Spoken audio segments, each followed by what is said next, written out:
نعملش شباب. منها فرق. لا ده انا شباب مواصفات. ايوه بس. ايوه، ما هي دي اللي احنا بنتكلم عشان الماسكه دي. عشان الماسكه دي انا أشوف طوله ما بس. شفتش غاوي بيمسك فرد حمام كده. أيوة. ايوه ده بقى بتشوف إيه انت بقى ايه كده بيه طوله من طوله. مناخيره لديله. اه يتقاس ونبص على ايوه، ما انا جاب طول شايفه. الشياله. اللهم صل على الشياله بسم الله دي ما شاء حوالي 50 ولا 40. بسم الله ما شاء الله. ده الطول بتاعه. هو المفروض بقى هتقول لنا المواصفات. الكاري رقبته بتبقى طويله ولونه وكل الكلام ده كله هندردش فيه. السلام عليكم ورحمه الله وبركاته. اهلا بكم مع ابو هوجة لقناتكم الحمام المصري الاصيل. احلى تحيه مني لكل الغواة داخل جمهوريه حلوان وخارج جمهوريه حلوان. النهارده جاي لنا في ايه يا ابو هوجة؟ جاي لكم مع اسطوره بمعنى كلمه اسطوره.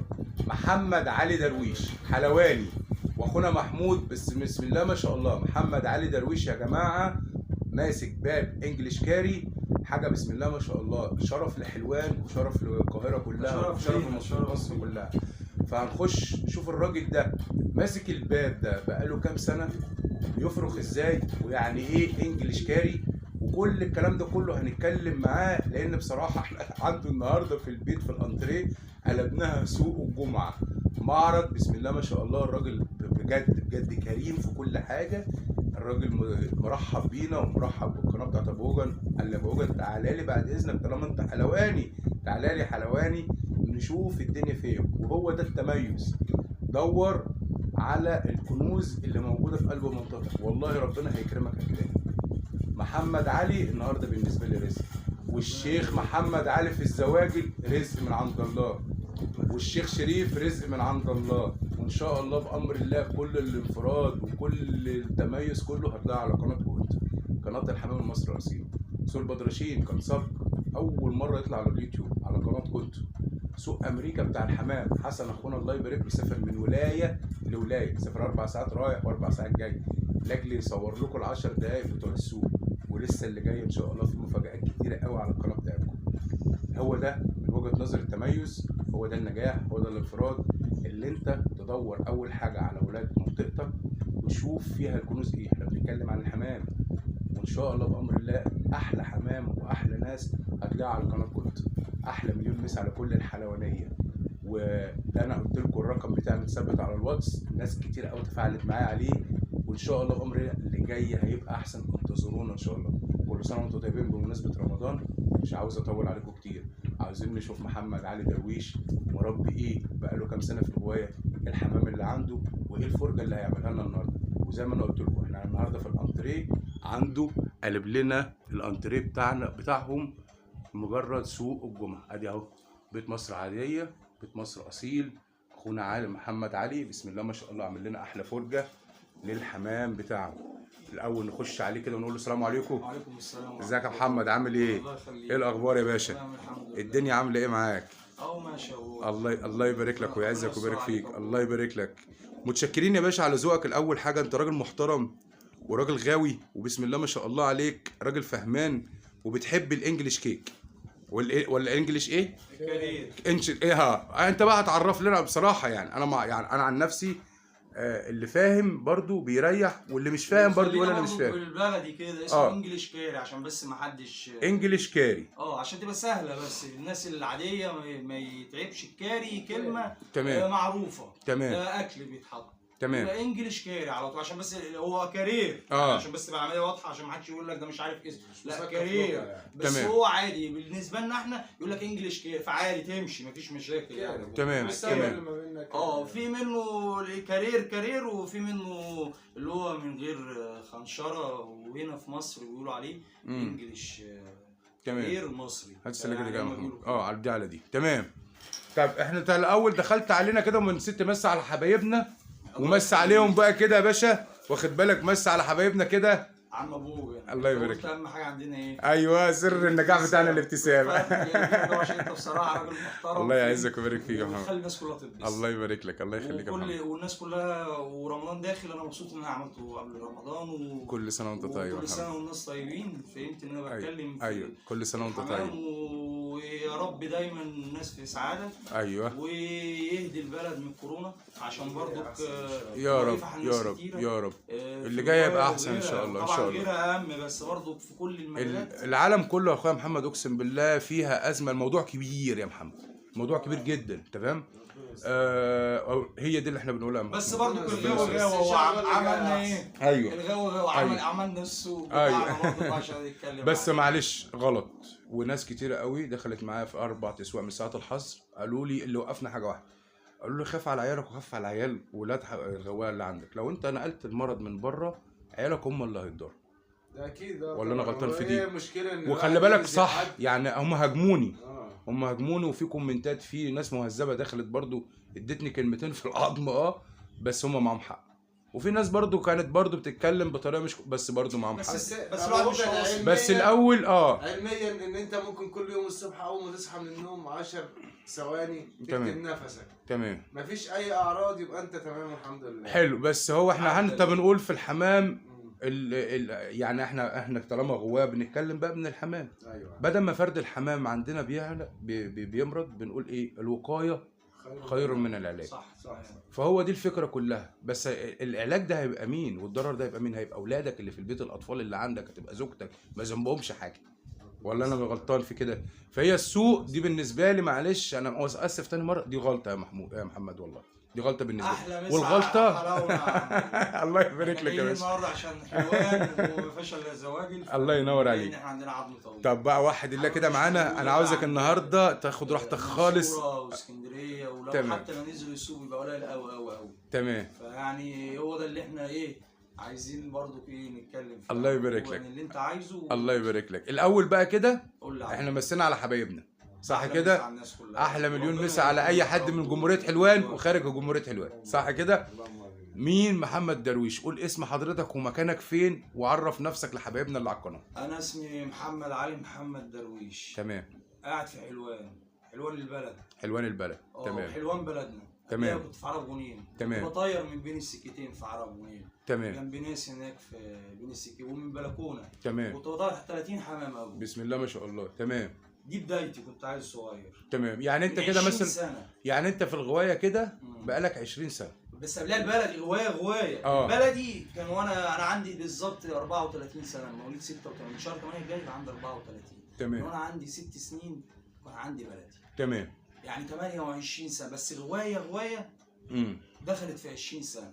بسم الله ما شاء الله. بدأت زينا كده بصفايح وبلدي وجبنه البلدي والشوامات في الشارع.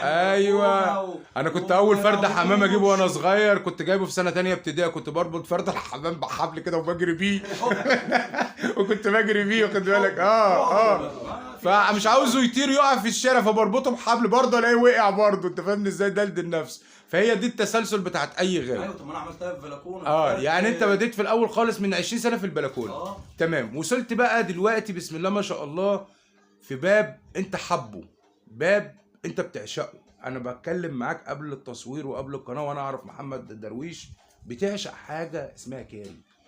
قول لي بقى كده قصه الكاري دي جات لك ازاي، وليش معنى الباب ده بالذات حبيته؟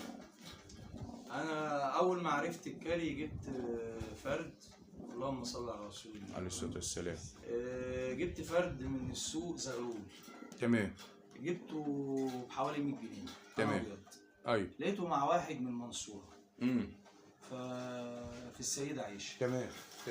لقيته معايا فاشتريته، عجبني عظمه بشكله. قلت له ده ايه؟ قال لي اسكندراني. معلش يا ابو انا هبص لك برضه كابو. لا براحتك خالص، لا براحتك خالص. انت عامل لنا الانتريه بتاعك سوق، معلش الله يبارك لك. ايوه اتفضل. فرد ابيض. قلت له ايه ده؟ قال لي ده فرد اسكندراني. تمام. قلت اغضب بيه كده. ايوه. فقعدت اسال، لقيت ان الاسكندرون فيهم بيوت كتيره. تمام. رحت جبت فرد تاني منهم، لقيته مخنشر وده مش مخنشر. تمام. ونفس تركيبه الوش. طب ايه الميزه؟ بدات اشتري اتعلم. ما دخلتش على حد قلت له انا عايز فرد كاري بهيئته، كان يقول ارقام كبيره. تمام. لا طب ما انا مش عارف عنده قد ايه. انا عايز اتعلم. بقيت اجيب الحمام اركبه يطلع زغاليل، اخد الزغاليل اروح ابيعها في السوق. تمام. اشوفها بتعمل كام. تمام. عايز افهم. ايوه. والناس رد فعلها للحمام ان ده بقول عليه اسكندرون او كاري. رايهم ايه؟ في اللي كان بيتريق عليا. طب انا كده ما عرفتش تقليبه. لما الاقي واحد مثلا اجي اقول انا رقم، هو يجي يقول لي ليه يا عم ده في عيب كذا، اتضايق انا بقى لما يقول لي في عيب، فاهمني؟ طب بص بقى برضه يا محمد، خد ودي معايا بقى في الكلام. قليل قوي اللي مربي كاري. كده انت بقيت برضو زي حالاتنا وانت شاب صغير. هو في فرق انا عايز اوصل لحضرتك. انا ليك ذكرت اسكندرون وذكرت كاري. ما قلنا هنجيلها في الكلام دلوقتي، بس احنا في الاول في بدايات اسكندرون تمام. ربيته كبر، عايز اجيب له انتايه، رحت جبت فرده تاني. لا سبقتني انت كده. اقول لك على حاجه، واحد الله فاهمني؟ فقال لي ده كاري. طب ايه الفرق؟ واحد الله بقى، واحده ليه كاري؟ انت نضيت مره واحده. انا عندي سؤال مهم جدا، واكيد اي حد من حبايبنا بيتفرج على القناه هيسال السؤال ده. طب هو في هنا في حلوانيه، ما انا راجل حلواني، فقليل قوي اللي ماسك الباب ده. انت ازاي ثقفت نفسك؟ وما كانش ساعتها في انترنت، صح كده؟ كان عندنا الاولى والثانيه، احنا طالعين الجيل بتاعنا الاولى والثانيه. تمام. انا كنت بروح المنصوره من حوالي 10 سنين بالظبط كده، شاب صغير يعني. انت دخلت في بس ما كانش فيه ان انا يبقى معايا في التليفونات في الايام ده بس ما كانش فيه معلومات جامده قوي. ما خدتش معلومات من على الانترنت. لا حلو، يبقى انت ما خدتش معلومتك من الانترنت، من على اي نت. وما خدتش معلومتك من غاوي هنا في حلوان، برضو قليل جدا. هو ده السؤال بقى. عرفت ازاي تقليب الكاري ومفيش غاوي عندك طلعت من تحت ايده ومفيش انترنت؟ مش فاهمها انا دي، فاهمها لي كده بالراحه واشرحها لنا ليا ولاخواتنا اللي على القناه. ما انا بقول لك ايوه. بدات اخد زغاليلهم، اروح لواحد. يعني انت الاول اشتريت كاري ده ازاي؟ اشتريته منين؟ اشتريته من حلوان هنا ولا من السوق؟ لا انا اشتريته من السوق، من السيده. حلو، من السيده عيشه. نزلت زي اي شاب لسه بتاخد حمام، بتشوف عجبك انت، خطفك اللون بتاعه او شكله بتاعه. بس انا كان عاجبني العظم الطويل. عجبك انت. هو بقى العشق بتاع اول نظر ده، العشق من اول نظر. شفت بقى؟ احكي لي على اول فرد كده انت جبته ازاي، قبل ما زغاليله بقى وقبل ما تبيعه قبل الكلام ده كله. شفت انت اول كاري في السوق السيد عيشه، صح كده؟ حبيته انت، العشق اللي هو من اول نظر ده. ايه اللي حببك فيه؟ الهيئه بتاعته. ايوه، اشرحها لي بقى كده. انا عاوزك تفك كده تشرحها لي حبيبي يا درويش. عاوزك تنطلق كده. ايوه كده، عيش البدايات الاول. المراسلات عامه جسمها، معلش انا بدخلك في حاجه تانية بس التلاته مربوطين ببعض. الاسكندرون والمراسلات والكاري. عايزني اتكلم فاهمني عشان افهم. ايوه التلاته هو موضوع كبير. التلاته كل حاجه فيهم فهمت موضوع. بيت لوحده. ممكن في ناس بتدخلهم فتلاقي الحجم فهمت فرد الحمام كبير تمام شويه. طيب المراسلات الكاري كجسم غير اي حمام. فرد حمام، فلقيت فرد حمام كبير شويه تمام، خدته وربيته. يعني انت كده الثلاث بيوت دول مختلفين عن بعضهم وما ينفعش يخشوا في بعضهم. لا ما ينفع. بس الكاري الكاري والمراسلات والاسكندرون. أيوة. حلو كده. ماشي. انت عشقت الحمامه دي بشكلها، الثلاث بيوت دول ما عشقتهم بشكلها بعظمها. في ناس ممكن تتنفر منها، بس انت حبيت ده الحب ده بتاع ربنا. ما ينفعش اللي انا اعلمك الحب ولا الكلام ده كله. اول حمام جبتها اللي هي الكاري ولا المراسلات ولا الاسكندرون؟ اول حمامه، كلمنا على اول حمامه يا محمد. انا جبت المراسلات. اول حمامه فرد انت مسكته كده المراسلات برضو من السوق بتاع السيده عيشه، السوق بتاعنا الكبير. تمام كده. تمام. نزلت السيده عيشه، خطفك المنظر بتاع فرد الحمام، صح كده؟ تمام. جبت بقى جبت المراسلات. عملت انت ايه بقى في المراسلات عشان توصل للكاري؟ ما ربيت المراسله فعرفت ان حجمه صغير. طب ايه اللي خلى في منهم حجم صغير وحجم كبير؟ ايوه، هما البابين الانجليش كارير والاسكندرون عشان يدي فرد الحمام ده. الله يفتح. لازم فرد المراسله يبقى صغير. تمام. فبيدخل ده على ده، فكنت اشتري اللي هم حجمهم الكبير. فليه؟ طب هو حجمه كبير، ادام انتوا بتقولوا الغاويين اللي هو لازم يبقى يصف. يقول لك لا ده كده داخله حمامه. يبقى لازم يبقى داخله حاجه ثانيه. طب الحاجه الثانيه دي الاسكندرون. عارف اللي انت عليك في الفلاش. انا حاسس بيك.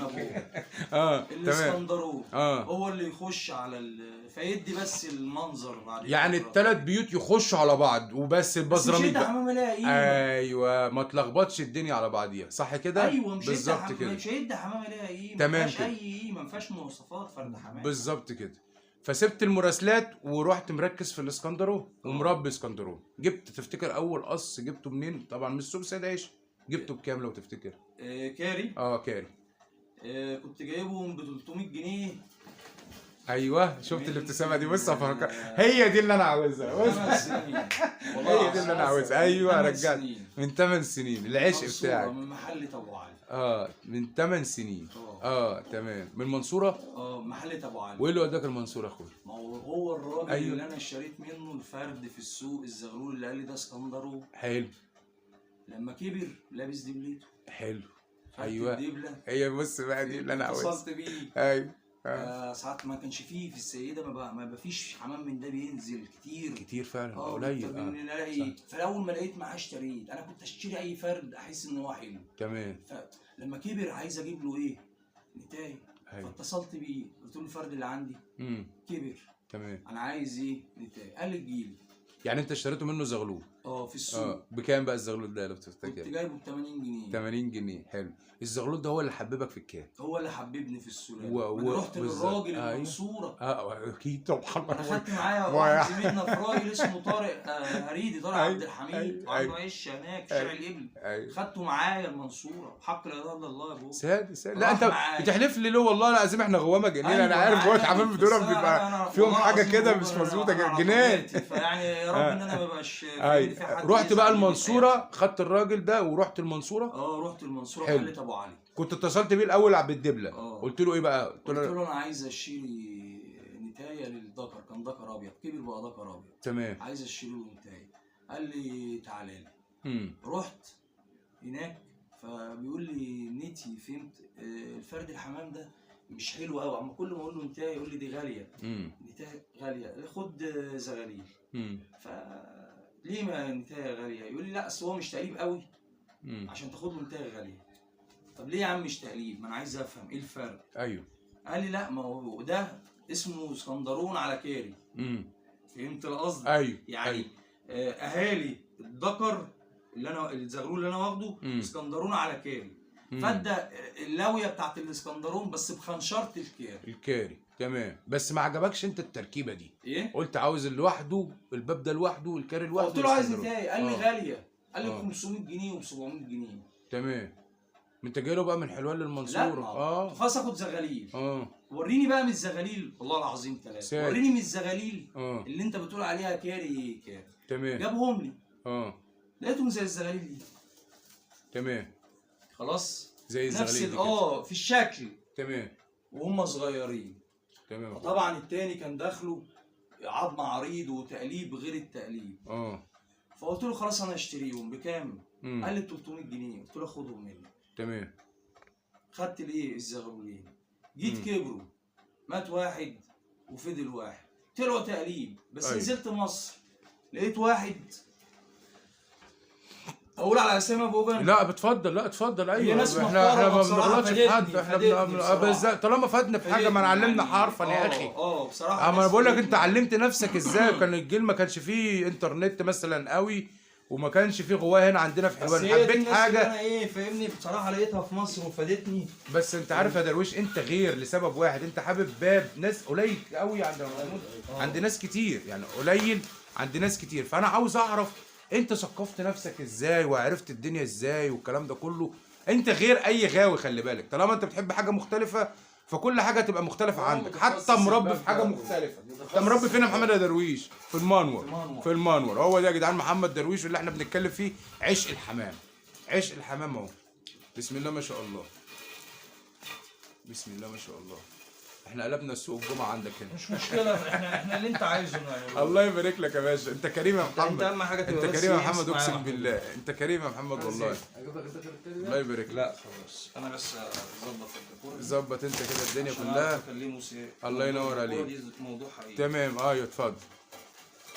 بص حضرتك. ايوه يا باشا. نزلت مصر بقى. تمام. بعد ما اشتريت الزغلولين من الراجل وطلعوا تقليبهم برضو ما فيهمش خنشره جامده. حلو. هم بيوت وتقليب. مش جامدين. فلقيت اما شفت الزغلولين انا عارف تقليبهم وهم صغيرين كانوا عاملين ازاي. تمام. رحت لقيت زغلولين مع واحد في السوق. بكام دول؟ قال لي 500 جنيه. من 8 سنين. من الفترة دي بعديها. انا بدأت فيهم بقى. بعد ده ايوه. ومعاه واحد اقوى منه. تمام. اللي اقوى منه ما كانش شغال. ده اشتغل. يعني انت كنت مشتري منه ذكر كبير ولا كنت مشتري منه شاب ولا زغلول؟ زغلول. بدأ يكبر. بدأت خنشرته تختلف عن بقية الحمام كله اللي انا بقالي سنة بشتري فيه. حلو الكلام ده. طبعا اهتميت. خنشرته دي كده، خنشرة دي مش طبيعية، ما بشوفهاش في حمام، فاهمني؟ ومش اي حد مربيها انت تشوفه بس مش فاهم السن بتاعه، ما شفتوش عندك قاعدة قد ايه. تمام. ده اشتغل. ابنه اهو بجيبهم برضك ووديته وبعملهم في الاردن. ده ابني ده. مع ان ده شاب عليه 7 شهور. تمام. بس طالع اقوى من ابوه. في الهيئه وفي كل حاجه. تمام. بعديها اشتريت البيوت دي ابوه. ايوه. لقيت واحد معاه كام زغلوله، 3 زغاليل، راجل محترم شاكر بصراحه ان هو عمل بس في قلش. تمام. انت كده دلوقتي اشتريت الزغلول اول حاجه منه من حوالي 8 سنين، وبعد كده بالرقم بتاعه اتصلت عليه ورحت له المنصوره. بدات ان انا بقى اربي الحمام. رحت له بقى المنصوره، ادالك ايه بقى من الذكر اللي انت بتوريه لنا ده؟ لا، ما الحمام اللي خدته منه من المنصوره انا ربيته لقيته مش على مستوى. اللي هو البزراميط دخل على اسكندرون. يعني الكاري دخل على اسكندرون. عرق فرد الحمام مش قوي. تمام. بقيت ابيعه اروح احدث. زي ما قلت لحضرتك، رحت اشتريت فهمت زغلولين، لقيتهم تحديث احلى من البيوت اللي عندي. اول بقى جوز عندك اشتغلت عليهم عشان تظبط السلاله انهي؟ الجوز عشان يظبط الذكر ده. ايوه. ده اول فرد حمام يظبط سلاله. تمام. الذكر ده. تمام. ده كده وش الخير عليك، ده اللي انت ظبطت الدنيا عليه. ده انا عامل له عمليه. اشرح لي بقى اشرح لي بقى، امسك لي اول كده، اول الاستفتاح ده بالصلاه على النبي. اشرح لي عليه الكاري هو ايه التقليب الاصلي بتاعه. تمام كده اخويا. عنده 8 سنين ده بقى. تمام. 8 سنين، بسم الله ما شاء الله. ده اللي انت بديت عليه البيوت كلها يا محمد. تمام. تمام. تقليب بقى الكاري مختلف عن اي حمامه، بتمسكه انت ازاي برضه؟ علم برضه لو شاب حبيبنا عجبك القصه دي، بتمسكه مثلا انت ازاي الفرد وبتقلبه ازاي؟ لا بس انا بشوفك بتمسك الرقبه وبتنطها لقدام يا محمد. لا ده انا شباب. لا ده انا شباب مواصفات. ايوه ما هي دي اللي احنا بنتكلم. الماسكه دي الماسكه دي انا ما شفتش غاوي بيمسك فرد حمام كده. ايوه ده بقى بتشوف انت بقى ايه كده بيه؟ طوله من مناخيره لديله. يتقاس ونبص على ايوه ما انا شايفه. الشياله. اللهم صل. الشياله دي حوالي 50 ولا 40. بسم الله ما شاء الله. ده الطول بتاعه. هو المفروض بقى هتقول لنا المواصفات. الكاري رقبته بتبقى طويله ولونه وكل الكلام ده كله هندردش فيه. بس انت كده يعتبر اول حاجه انت مسكتها وبنيت عليها الدنيا دي كلها من البيوت الاصيله. من البيوت الاصيله اللي هو الدكر ده. ايوه. تمام. التيره بتاعته انت بتقول لي معاها زغاليل تحت عشان انت بتزق بتخليهم الاهالي بيزقوا. ايوه الاهالي بيزقوا. كل ده هنتكلم فيه يا اخويا. الله ينور عليك. تمام. احنا عرفنا دلوقتي محمد درويش، وعرفنا دلوقتي الكاري. حلو الكلام. هنخش في تقليباته وهنخش في الدنيا دي كلها، بس فين؟ في الجزء التاني. يعني احنا دلوقتي لسه ما اتكلمناش في التقليب بتاع الكاري. احنا اتعرفنا على اخونا محمد درويش والبيوت اللي عند محمد درويش. انت ماسك الكاري وماسك الاسكندرون. حلو الكلام. ان شاء الله بامر الله عشان ما نطولش على حبايبنا في الاجزاء، هنبقى الجزء الاولاني ده محمد درويش هو مكانه فين في حلوان البلد والراجل مربي صح كده. الجزء الثاني هتقلب لنا فيه صح يا حوده بالله عليك. هتورينا الكاري وهتشوف لنا الدنيا فيها ايه. والجزء الثالث بقى هتبقى احلى مفاجاه للناس كلها اللي انت مربي في منور. تمام كده. فتقول له حبايبنا دلوقتي انتظرونا في الاجزاء اللي جايه ان شاء الله على قناه اخوكم ابو هوجن، وما تروحوش في اي حته عشان اجزاء جامده. اجزاء جامده صح كده. جامده بامر الله. اهم حاجه ابو هوجن في الفيديو ابتسامتك انت. الله يبارك لك. خلينا احنا بصراحه لو الواحد فيه اي حاجه الله يبارك لك. الله يعزك.